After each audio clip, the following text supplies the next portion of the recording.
Hello guys! This is my day 1 at natapos yung surgery ko kanina ng 2 PM at ang oras na ngayon ay 10:05. So yan na siya. In-update ko lang kayo sa first day ko as in wala akong nararamdamang sakit. Medyo may time na parang may humahapde pero hindi ganun kahapde as in parang wala lang. Parang hapding konting-konti lang talaga ganun. Tapos parang alam niyo yun, hindi ako dumaan sa surgery kasi wala akong nararamdamang sakit. At kanina rin pala, naglinis pa ako ng bahay. Hindi naman totaling naglinis. Yung maliliit na kalat yan, nilinis ko, dinadampot ko, ganyan. Pero nung nagpa-high ko nose lift ako guys, sobrang sakit niya talaga. As in, talagang kada galaw ko dapat alalay kasi may impact siya sa ilong ko. Yung tipong parang bumilis lang yung lakad ko, yung ayan, binuksan ko lang yung drawer, yung may dinampot lang ako sa baba, may impact siya sa ilong ko, talagang sumasakit siya. Pero itong sa mata ko, as in, wala akong naramdaman. May konting mahapdi lang yan sa part na to. Siguro yung malalalim na sugat, yun yung mahapdi. So, ito siya guys. Wala pang betadine yan. Hindi ko pa siya nilalagyan ng betadine kasi para mas makita yung stitches. So, yan na nga. Update ko ulit kayo bukas.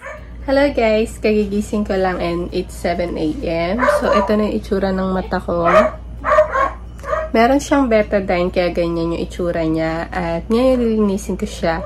At talagang wala siyang sakit guys. As in, wala siyang sakit. Kagabi, wala talagang sakit.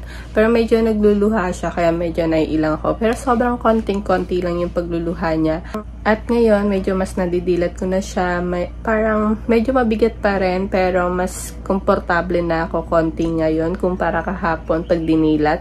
Kasi kahapon mas mabigat siya at saka medyo parang malagkit, ganun. Pero ngayon, ayan, mas parang okay na yung pakiramdam ko. Pero yun na nga, kasi magapa siya kaya nararamdaman ko na parang may mabigat. Tapos, so, yan. Basta ganun yung feeling. At, ayan, lilinisin ko siya. Ipapakita ko sa inyo kung paano ko siya linisin. Ito, gagamitin ko yung parang water na binigay nila. Ito yung daw yung panglinis. Tapos, ang gagamitin ko is yung cotton balls. Pero, ang recommend talaga nila is yung cotton pads. Pero, ayoko siyang gamitin kasi parang ang sakit niya. So, nilagyan ko siya ng dropper para, ayun, ito-dropper ko yung solution. So, ayan. Tapos, ayan, ganito ko siya linisin. Parang ang hito.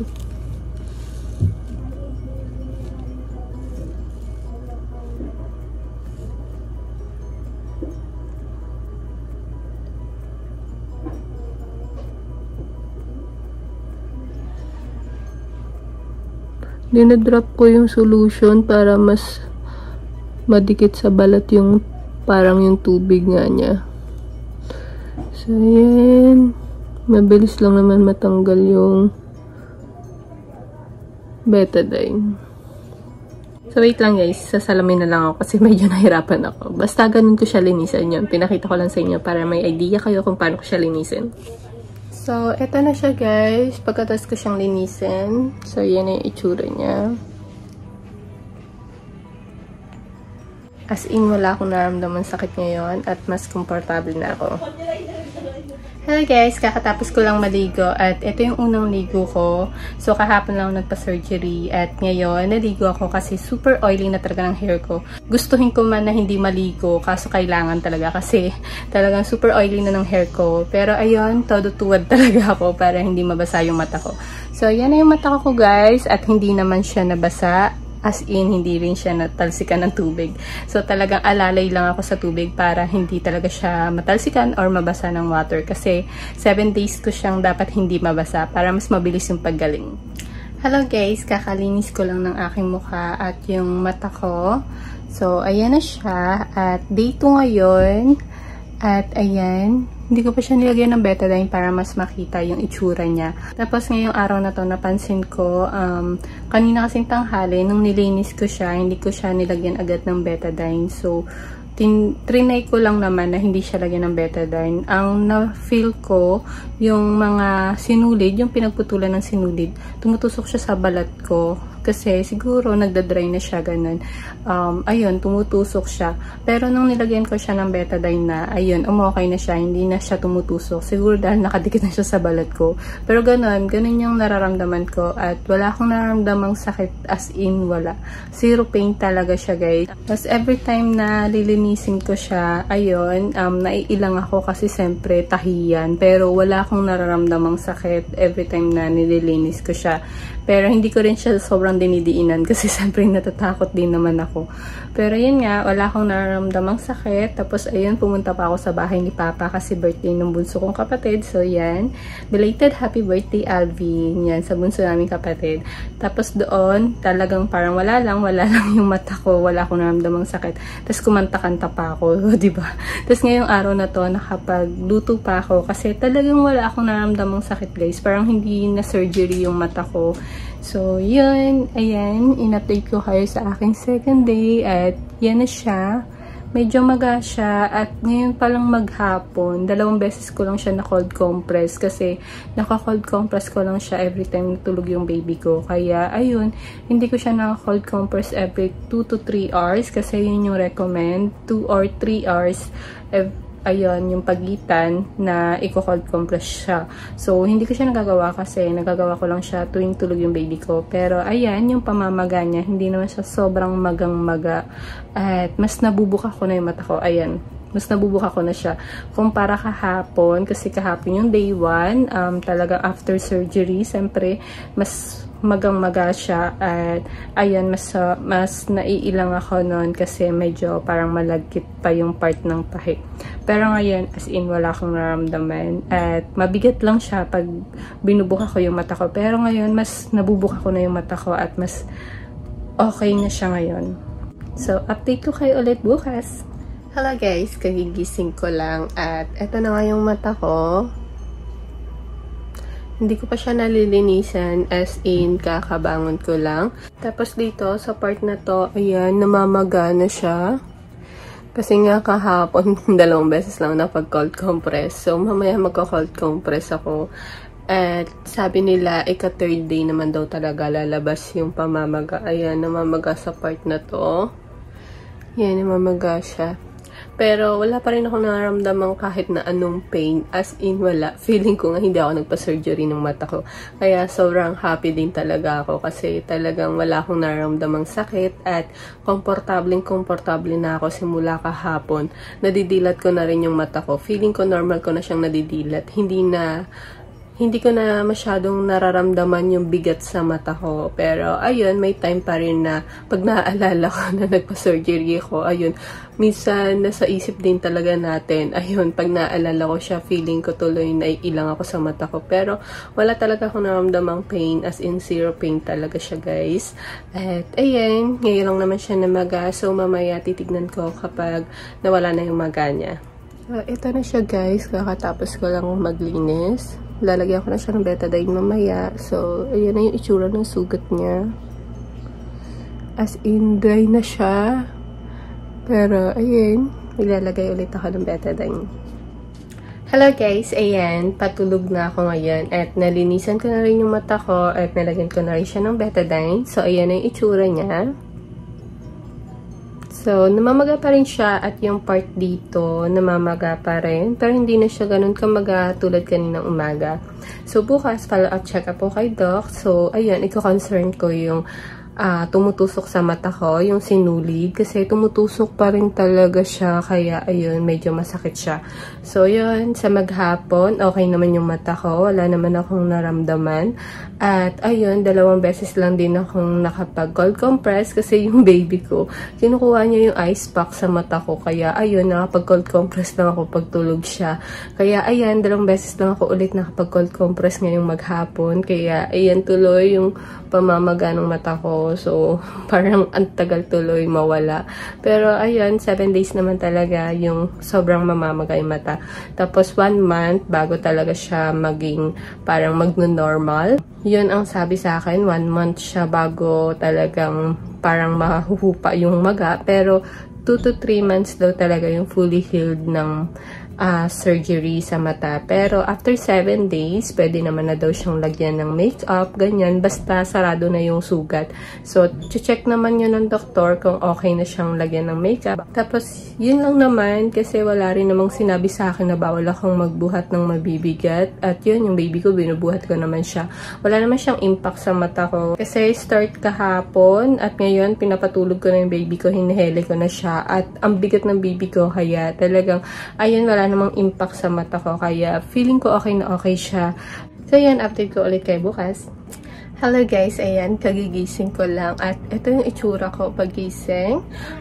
Hindi pa ako napaglinis ng mukha or ng mata kasi gusto kong ipakita sa inyo yung itsura ko talaga pagising para kung namamaga ba siya or may muta-muta yung mata ko kasi tuwing gabi pala guys, medyo nagluluha yung mata ko. Pero konti lang naman. Pero pagising ko, hindi naman siya nagmumuta. So, ayan.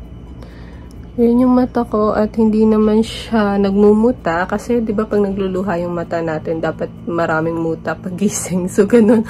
Pero ayan, hindi naman siya nagmumuta at compared kahapon ng umaga, mas maga yung dito ko. Ngayon, hindi na masyado.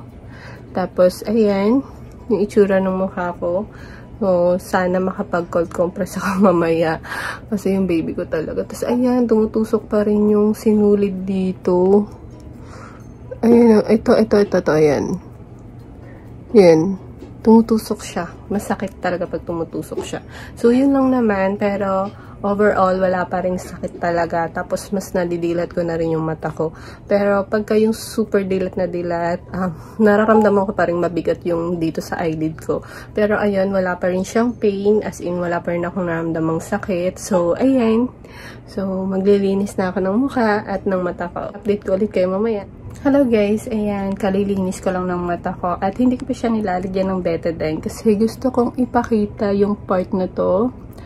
Ayan, naninilaw siya, tsaka dito. So, feeling ko pasa na yan kasi normal na magpapasa daw yung mata. Pero, hindi naman siya sobrang laki at hindi tulad nung iba na grabe yung pasa sa mata nila. Tsaka yung part dito, nagpapasa din yung part nila. Pero, ayan yung akin. Ngayon lang to na napansin ko ngayong umaga na, ayan, hindi ko nga alam kung betadine ba yan or pasa na siya. Yung paninilaw na yan, yung part na yan. Tsaka yung dito konti, ayan, may konting dilaw din. So, ayaw na kasi yung matanggal. Kasi yung betadine, nalilinis ko naman siya ng yung binigay na water. Pero ito, ayaw niya matanggal. So, hindi ko alam kung pasa siya or betadine. So, ayan, mamaya update ko ulit kayo. Nandito na nga ako sa Seni Clinic at may kita nyo siya kagad kasi nasa tabi lang siya ng kalsada at harapan siya ng PCSO. Dapat pala daw pagkalagay ng betadine, tanggalin din daw, lilinisin din daw. Ay, hindi is lang with white? Oo, hindi daw. Hello guys, ayan, nakapagpa-check up na ako kanina, yung follow-up check up sa clinic at ayan. Kasama ko yung asawa kanina, nagmotor lang ulit kami. Tapos, yung sa mata ko, ang lagkit niya kasi mainit. Tapos, nakamotor lang kami at medyo traffic. Tapos, yun nga, mali pala yung ginagawa ko. Yung betadine, hindi pala siya ini-stay sa mata. Yung betadine, panglinis lang pala siya. Tapos, lilinisan siya ulit ng parang water solution. So, yun, nasa labas nga kami ngayon, oh. Yan, unang labas ko, unang gala. Tapos yan yung mata ko. Okay na siya tignan. Tapos yung follow-up check-up kanina. Tinignan lang naman kung may abnormality sa pamamaga ng mata ko. Tapos yan, ginupit na yung mga tumutusok sa mata ko. Pero yung dito, meron pa rin tumutusok. Pero mas okay na siya ngayon. Tapos yan, pantay naman yung pamamaga ng mata ko. Kaya okay na siya tignan. Kaya ito na lang yung glass na sinuot ko ngayon sa paglabas ko sa bahay. Update ko ulit kayo mamaya. Hello guys, ayan, patulog na ako at okay naman yung mata ko. So, yan na nga siya. So, bukas, mag-start na ako mag-hot compress kasi para daw sa mga pasa. Pero, wala naman ako masyadong pasa at hindi ko alam kung mag-hot compress ako dahil yung ilong ko, bawal siyang mainitan. So, hindi ko alam. Kasi, ayan, nagpa-high ko nose slip ako guys. So, ayan na siya. At, okay na okay naman yung mata ko. At yung ginupit kanina, ayan, hindi na siya tumutusok. So, ayan, update ko ulit kayo bukas.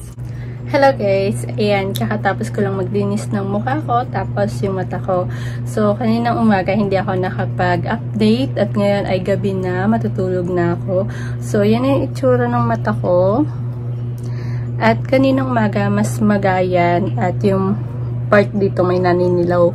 Ngayon, yung part ng paninilaw is nandito na sa taas, pati dito sa kabila may paninilaw na rin. At ngayong maghapon na to, ang napansin ko sa mata ko is, start na hindi ko na siya binababara ng betadine. Napansin ko tuwing nagda-dry na yung mata ko or natutuyo na, malagkit siya. Tapos, ayun, yung mga skin ko parang nagdidikitan sila. Kaya, yung part ng tahe o yung sugat, naramdaman ko humahapdi siya kasi nga, ayun, para silang nagdidikit. Kaya, ayun, mas okay sana kung may betadine siya kasi nung may betadine siya, hindi naman siya ganun. Kaso, yun nga, mali yung ginagawa ko. Yung betadine pala is panglinis lang, tapos lilinisan ko siya ulit nung yung water solution na binigay nila. So, yun. Ngayon, nakakaramdam ako ng konting hapde dun sa sugat. Tapos, may time na bigla siyang masakit. Kasi nga, parang nagdidikit yung balat ko. Tapos, pag clinose ko yung mata ko, ayun, parang siyang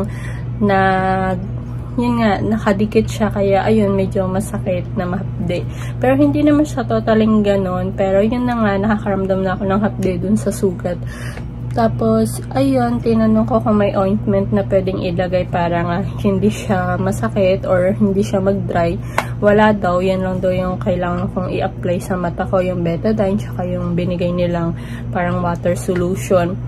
So, yun lang. Hindi naman siya ganun kasakit, kayang-kaya naman siya. Tapos, yung mga pinagputulan ng sinulid, hindi na rin siya tumutusok, kaya ayun naman yung concern ko ngayon, yung mahapde at saka pag nag-dry siya. So, sa Sunday, tatanggalin naman na siya at ngayon ay Thursday, so ilang araw na lang matatanggal na yung tahi. At sana tuloy-tuloy na maging okay yung mata ko at sana hindi rin siya mag-keloid kasi yun din pala, keloid din ako as in, kahit gas-gas lang yan. Pag pagaling na siya, nagke-keloid talaga siya. Pero nawawala naman. Kaya sana yung mata ko hindi siya mag-keloid. So, yan na siya guys. At gumaganda na rin siya. Yung pamamaga, hindi naman na ganun kalaki. At, oo nga pala, nakapag-hot compress ako isang beses lang. Kasi iniiwasan ko mag-hot compress dahil yung ilong ko, naka-high ko nose lift ako. So, sinabihan ako doon na iwasan daw ma-expose masyado sa init. Kasi mas mabilis siyang matunaw kung ma-expose siya sa init. Kaya ayun, isang beses lang nakapag-hot compress ngayong araw na to. So, yun lang guys. Update ko ulit kayo bukas. Hello guys, ayan, kagigising ko lang at hindi pa ako naglilinis ng mukha at saka ng mata ko. Kasi, ayan, napansin ko kahit nagluluha yung mata ko tuwing gabi, hindi siya nagmumuta. So, ayan, as in hindi pa ako naglilinis. Para makita nyo na hindi talaga siya nagmumuta. Tuwing gabi lang ako nagluluha, sa umaga hindi nagluluha yung mata ko. Tuwing nakahiga, ayan, nagluluha siya. Tapos, ayan, yung pamamaga niya is mas okay na. Tapos, ayan, naninilaw pa rin siya. Pero mas nag-less na siya kumpara kagabi. So, ayan na siya guys. Tapos, kanina, nagising ako kasi yung part dito nangangati na siya eh. Kagabi, napansin ko nangangati na yung mga part dito, ganyan. Kanina, bigla akong muntik ko na siyang makamot dito. As in, nahawakan ko na siya. Ayan, nakapako yung tahi. Kaya, ayan, nagising ako. Nagulat talaga ako. Tapos, ayun, sabi ko na, muntik ko nang makamot. Tapos, kanina rin yung dito ko, humikab ako. Ay, nagunat. Nagunat ako ng ganon. Tapos, ayun, nasadsad siya dito. At sakit. Ito, sumadsad to. Tapos, ang sakit niya, akala ko nga dumugo, pero hindi naman. Tapos, ayan guys. So, update ko ulit kayo mamaya. Hello guys. Ayan, ngayon, patulog na ako. At ito na yung itsura ng mata ko. Mas okay na siya at mas nag-less yung paninilaw sa paligid ng mata ko. O yung pasa. Tapos, yung pamamaga niya is lumiit din. So, ayan siya. At sa maghapon, konti na lang yung naramdaman kong hapde sa pinakasugat. Tapos pala nakapag-cold compress ako 2 beses. So, nag-search ako kung paano mawala yung pamamaga at yung pasa o yung bruises, ayun, may doctor na nag-advise na cold compress din yung gagawin. So, kaya cold compress ang ginawa ko at hindi hot compress. So, yun lang guys. Update ko ulit kayo bukas. Hello guys, yan. Kagigising ko lang. Pero, nilinis ko na yung mata ko kasi nakaramdam na ako ng kati-kati dito. Kasi nga, pagaling na siya. So, yun na yung mata ko guys. At yung paninilaw niya halos nandito na lang sa taas. Ayan. Tapos, konti na lang. Hindi na siya ganun kahalata compare kahapon. Basta yun, kagabi medyo sinisipon ako hanggang ngayong umaga. Kaya bahing ako ng bahing simula pa kagabi. Tapos ngayong pagising ko. Pero wala naman siyang impact sa mata ko. Hindi mo na ako nakaramdam ng sakit every time na napabahing ako. Mas masakit pa yung ilong ko. So, yun guys. Update ko ulit kayo mamaya. Hello guys. Ayan. Patulog na ako. At ngayon, update ko kayo sa aking mata. So, ayan na siya. At sa maghapon na to, okay naman siya. Wala na ako masyadong naramdamang hapde sa pinakasugat. Tapos, ayan, nakapag-mall pa ako ngayong araw na to. So, bukas, tatanggalin na yung pinakatahe o yung mga sinulid. So, ayan. So, kinakabahan ako bukas kasi first time kong tatanggalan ng tahe. So, sana hindi siya masakit, no? So, ayan siya guys. Tapos, ito napansin ko dito.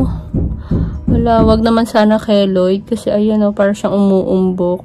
Sana wag naman keloid din yung mata ko kasi makeloid ako talaga, as in gasgas lang, kinikeloid na rin ako. Pero nawawala rin naman siya, kaya sana yung mata ko wag siyang magkaroon ng keloid. So, ayun, bukas update ko ulit kayo sa pagpunta ko sa clinic, tapos tatanggalin na yung stitches. Hello guys, good morning! So, ayan, kakabangon ko lang at napunasan ko na yung mata ko. And today is the day na tatanggalin yung tahi sa mata ko. So, ayan, I'm so excited na kinakabahan kasi nga, hindi ko alam kung masakit ba yung pagtanggal ng tahi. So, ayan yung mata ko guys. Medyo okay na siya. May pamamaga pa rin. Pero yung pamamaga naman daw talaga is 3 to 4 weeks. So, depende sa body or sa mata ko yan kung hanggang kailan yung pamamaga niya. Pero sa ngayon, okay na yung mata ko. Tapos, ito yung sodium chloride na binigay sa akin. Yung parang water nga siya. Ayan, ang dami pa niya. Oh. Medyo tinitipid ko rin kasi dahil natatakot ako na baka maubos. Hindi ako makakahingi sa kanila or yun nga, ang layo nila para pumunta pa ako dun para humingi ng sodium chloride. So, yun na siya guys. Mamaya update ko ulit kayo.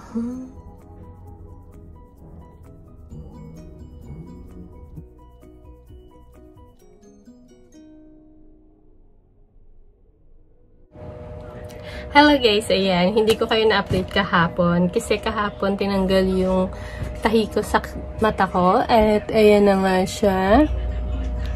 Sobrang pagod na ako kahapon at inaantok kaya ayun, hindi na ako nakapag-vlog. So ngayon, ayan, update ko kayo. So yun na, wala na siyang tahi. Tapos kahapon, nung tinatanggal yung tahi, hindi naman siya masakit. Para ka lang nagbubunot ng buhok sa kilay or sa kilikili. So ganun yung sakit lang niya. Tapos, ayun, nung tinanggal siya, binidyohan ko naman siya. At yung kahapon, pagka-uwi ko, nabidyohan ko rin siya. So, kahapon din pala, after matanggal yung tahi, dumiretso kami ng antipolo ng asawa ko sa Cloud9. So, ayun, gumala agad ako, diba? At, ayun, kinagabihan ko na siya lagyan ng scar cream. At ito yon yung Dermatex Ultra.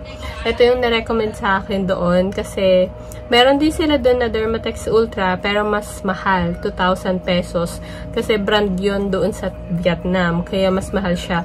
Kaya ayan, bumili lang ako sa Watson. So ito yon yung Dermatex Ultra. Nabili ko siya ng 755 sa Watson. At ayan, okay naman yung mata ko. At may pamamaga pa rin. So, ayan. Yan na siya. Namamaga pa rin siya. So, 3 to 4 weeks naman daw ang pamamaga. Kaya, i-update ko kayo after 1 month. So, yan guys. Dito na nagtatapos ang aking vlog. And thank you for watching.